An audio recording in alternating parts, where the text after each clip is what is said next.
Gilmore Girls is really wonderful dialogue and very hip and very funny. The more obscure kind of cult favorite references are so quick. We kind of sit back and marvel at the quirky characters. This beautiful, idyllic town. Just watch it. It's much better than how I make it sound.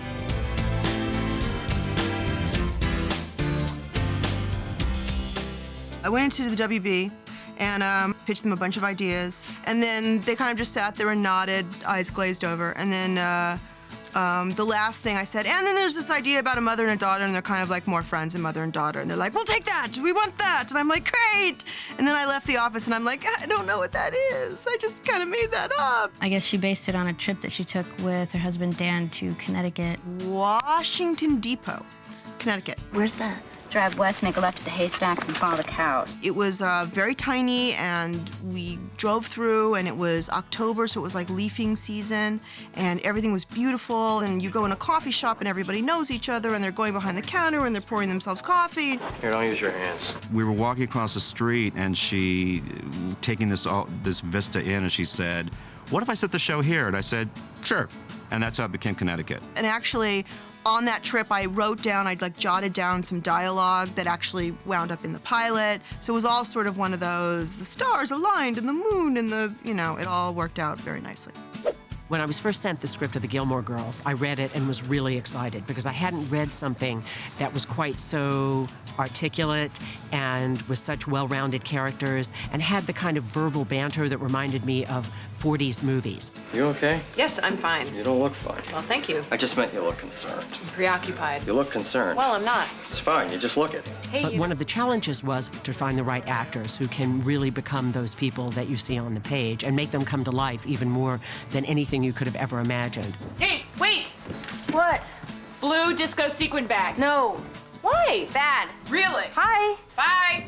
The Rory character, Alexis came with practically no experience, but with a charm and with the right personality for that role. That is chocolate-covered death. With a creamy caramel surprise.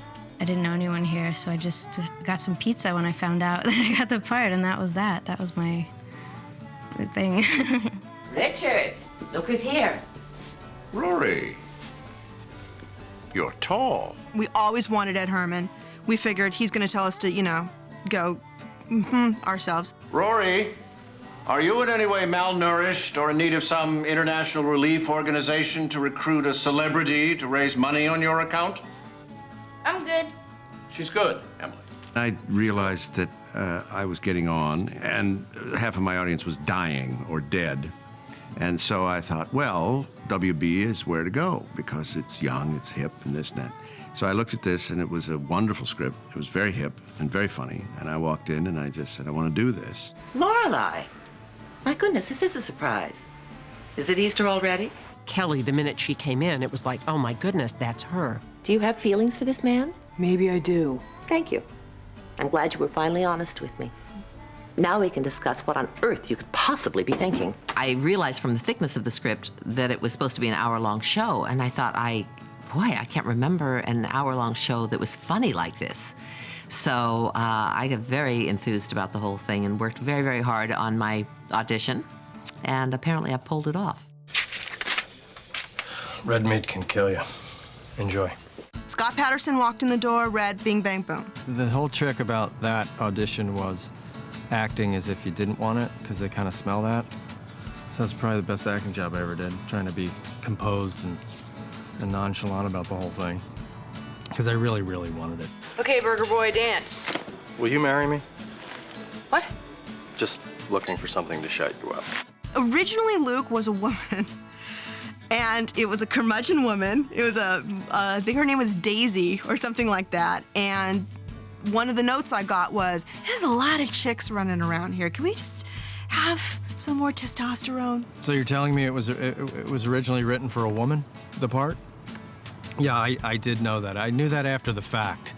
Had they told me beforehand, I think maybe I would have been a little more emotional, perhaps. I don't know. I can't. You can't leave. It's sing your favorite hymn night at the Kim House. Make a run for it. And Lane is modeled after my best friend Helen, who is in the other room. I went through the main audition where there were millions of people there, and then got to the producer's callback and the studio test and the network test. And they liked me. They really liked me. This is very exciting. Yeah. What, is something burning? My bangs earlier. Go on. Originally, Suki was Alex Borstein and was on another show. And then the other show did not let her out of her deal. So we had to recast Suki, and we were losing someone that we were all like, no one's gonna, we hate everyone. Like everyone would come in like, not Alex, you know, and then Melissa came in, and Melissa did it so different. She was so, she brought her own Suki into the room that we're like, okay. And she's just phenomenal. This is very exciting. Yeah. Is something burning? My bangs earlier. Go on, go on, go on. Suki's a great character because she's kind of a spaz, but not. I mean, she can be really ditzy, but in a good-hearted way, and she always has the best of intentions. And she's almost like multi-purpose to an extreme, but at the same time ADD. Michelle, the phone. Mm-hmm. It rings. Can you answer it? No. People are particularly stupid today. I can't talk to any more of them. I am not from this country. I'm French speaking, so I came here basically and learned English 5 years ago very well, so I was going to be able to be an actor here. And for me to get a show, a very well-written show with a bunch of incredibly talented people in Hollywood, and it's been, you know, for a long ride, it's amazing. You'll never catch up. You'll never beat me. The school is my domain, and the Franklin is my domain. And don't you ever forget that. I had first auditioned for the role of Rory. I went in for the pilot, and they had told me that if the show got picked up, that they would write this role for me, which was completely new to me, and nothing like that has ever happened. And but then I saw that it was Paris Geller, and I was kind of freaked out in the beginning because I was worried that I'd come across this way that was kind of unknown to myself. I hate when I'm an idiot and I don't know it.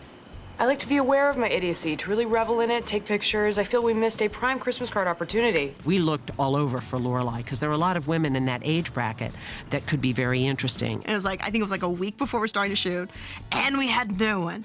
I'm crushed, I'm bleeding, get me a tourniquet. Oh no, they're dirty because Rory wouldn't wash them with her stuff. With Lauren, they brought her in and she read, and we all kind of went, and there we are. And so it was just like there was no issue as to whether or not she was the person. I was always drawn to comedy and roles that had sort of a sassy, sarcastic kind of tone, but I really wanted to do something where I had a chance to kind of have a more real character. Get out! What? You will not come into my house and tell me I threw my life away. Look around, Mom. This is a life. This seemed like right up my alley. The cast is a delight to work with. I mean, from the first day of shooting the pilot, I thought, wow, you know, this is something special. All right, let's shoot this murder.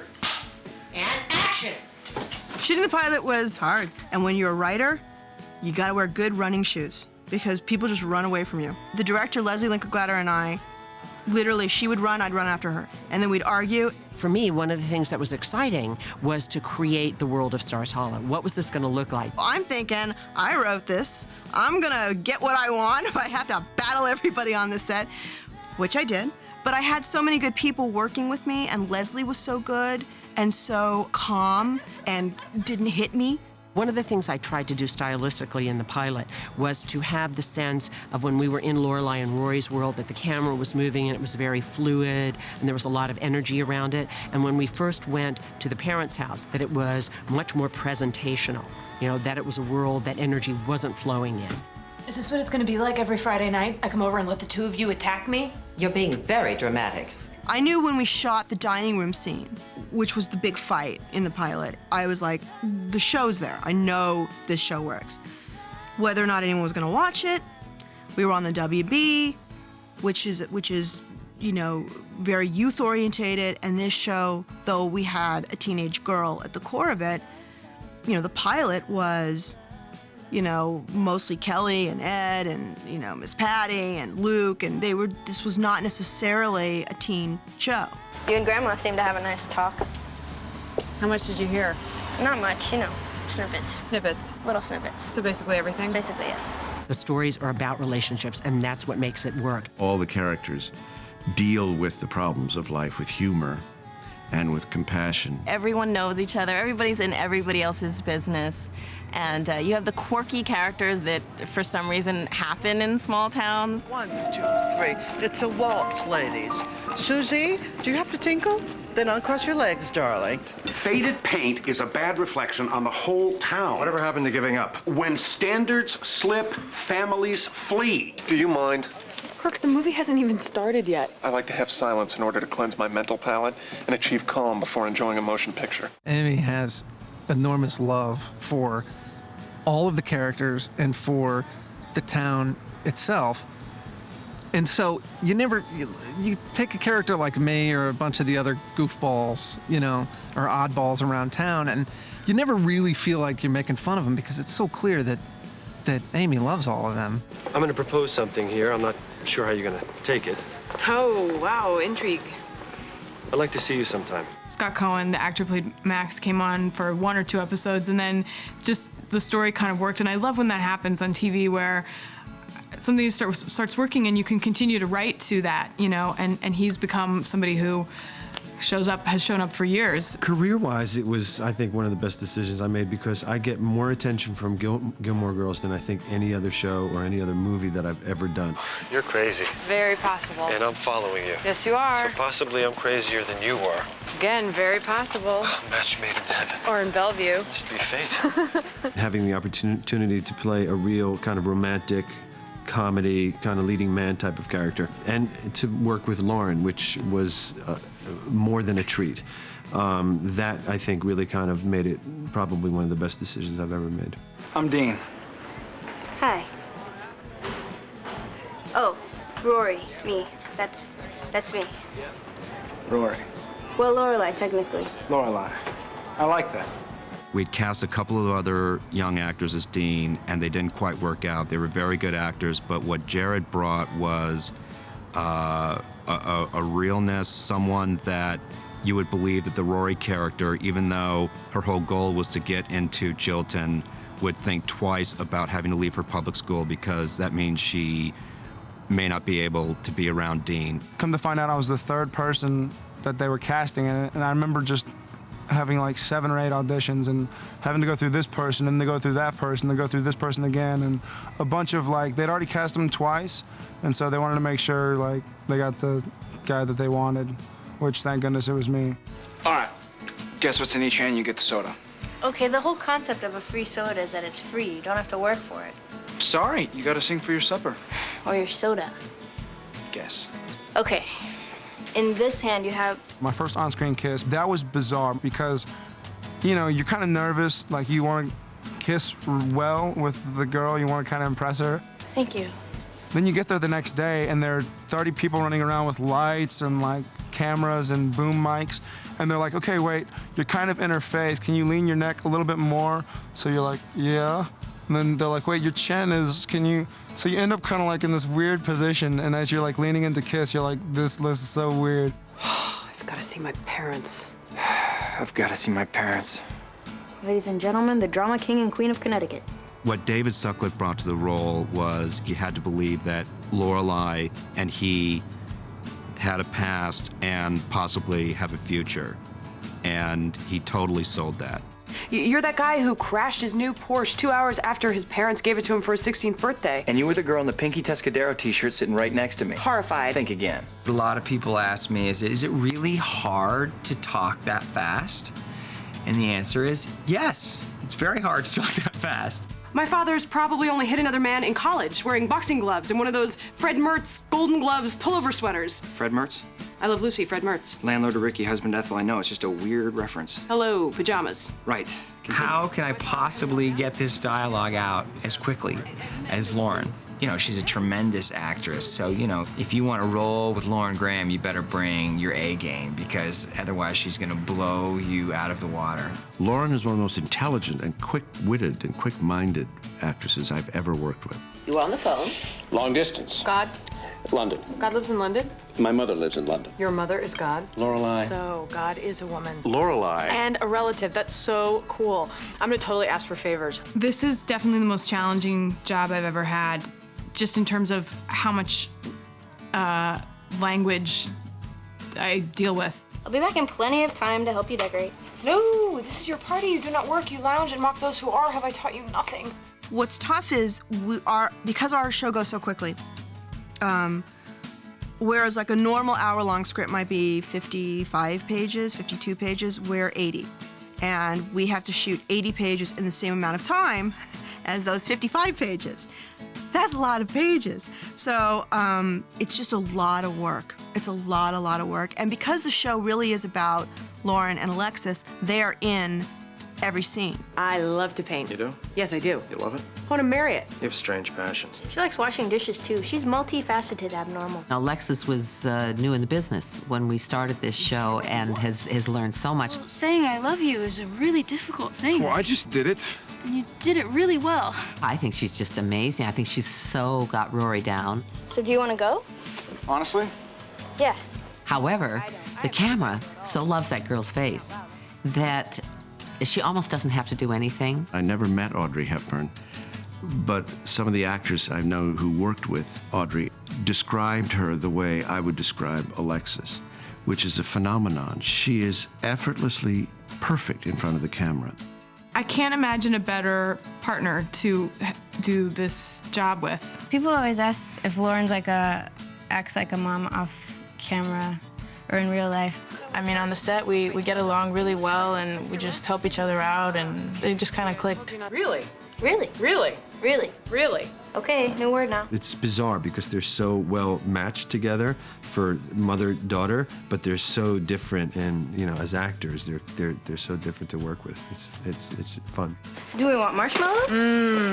And jelly beans, and chocolate kisses, cookie dough we have at home, peanut butter. I mainly have heard from people that they can't believe how much the characters eat, and is that real, and do we really eat like that in real life? No, we don't. You swear? On the life of the lead singer of Blur? On the soul of Nico. I think part of the success of the show is in the way in which it presents a little bit of a puzzle. It's not designed so that everyone gets everything. Stella is the chick? Yes. I like that name. Oh, streetcar named Desire.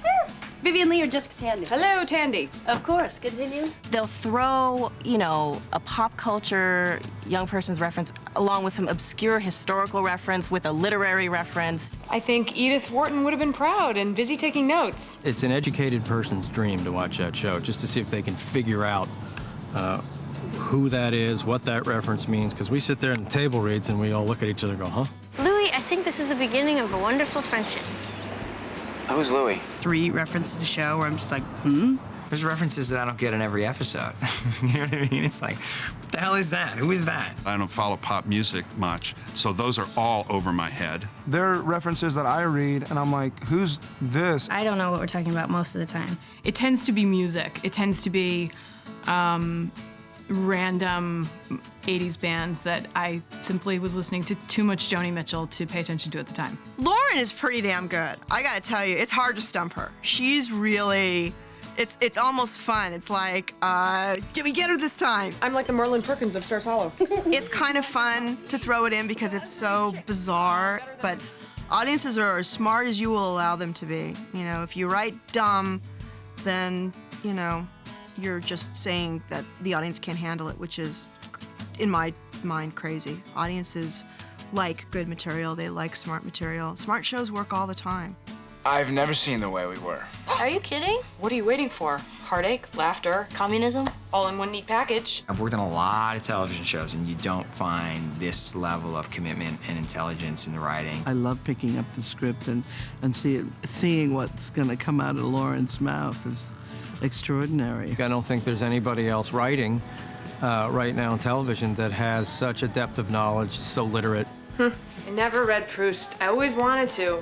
Every now and then, I'm seized with an overwhelming urge to say something like, as Marcel Proust would say. Gilmore Girls has so much to say and is done so well by Amy and Dan that you know, as an actor especially, you feel like you are doing something worthwhile.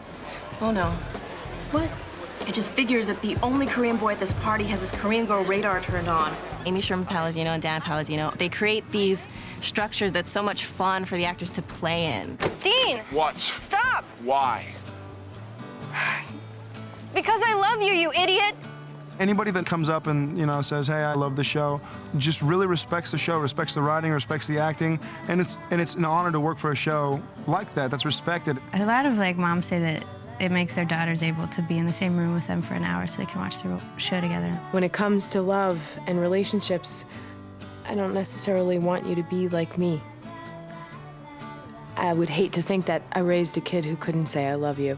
I think it is the best character I've ever played. Let's face it, I've peaked. This is it. It's all downhill from here after this show because to be able to create a show that they let you do what you want to do, they let you write what you want to write, they let you put your crazy references in, to be able to work with really top-notch actors, it's, you know, you never have once, happens once, it's all over. Seriously, really, it's just me under a bus after this. Danny, are you bringing the old nuts? I'm sitting in front of a table full of, I'll show you one later. They are nuts. It's a random bowl of nuts. If you're a crazy fan of the show, you may know the random bowl of nuts. It's been on the coffee table since season 1. And Danny tonight was gonna eat one. Oh, delicious. And so decorative, isn't it? Oh, who doesn't want the centerpiece of old acorns in their house? Oh, Lorelai, Rory, give us more decorating tips. Yes, ladies and gentlemen, a 4-year-old acorn. Why? Whose idea was that? I don't know. Look at that. It's been somebody gnawed on it.